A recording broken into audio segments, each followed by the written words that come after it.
আচ্ছা, আমি এই শাড়িটা একটু পরে ভেবেছিলাম একটা get ready with me shoot করবো।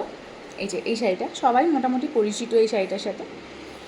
তো আমি নতুন কিছু জিনিস জানতে পারলাম, সেটা হচ্ছে এই শাড়িটা আমার হাজব্যান্ড কিছু অদ্ভুত নামে সেটাকে ডাকছিল। তো আমরা জেনে নিই যে এরকম মেটেরিয়ালেরও শাড়ি পাওয়া যায় এবং পৃথিবীতে এক্সিস্ট করে বলে ও মনে করে। তো চলো দেখে নিই যে ও কি বলছে এই শাড়িটার নাম। বলো কি শাড়ি এটা? কি বললাম? বলো কি শাড়ি এটা? ন্যাপকিন বেনারসি। আর আরেকটা কি বলছিলে? এটা কি জরি, প্লাস্টিক জরি বেনারসি। মানে এই শাড়িটাকে কি বলে? প্লাস্টিক জরি বেনারসি না? কি বলে? ও কনফিডেন্টলি বলছে এটাকে নাকি প্লাস্টিক জরি বেনারসি বলে।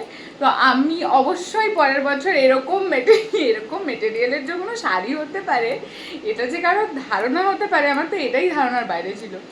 তো যাই হোক, এটা যখন ধারণা হয়েছে পরের বছর আমি অবশ্যই ওর একটা বিজনেস খুলে দেবো যেখানে ও প্লাস্টিক ন্যাপকিন বেনারসি শাড়ি বিক্রি করবে। তোমরা অবশ্যই ওর সাথে একটু কন্ট্যাক্ট করো। আর মানে এরম মানে কি বলবো, আর যাই হোক থাক, আর কিছু বলছি না, আমি যাই, গিয়ে দেরি হয়ে যাচ্ছে। টাটা।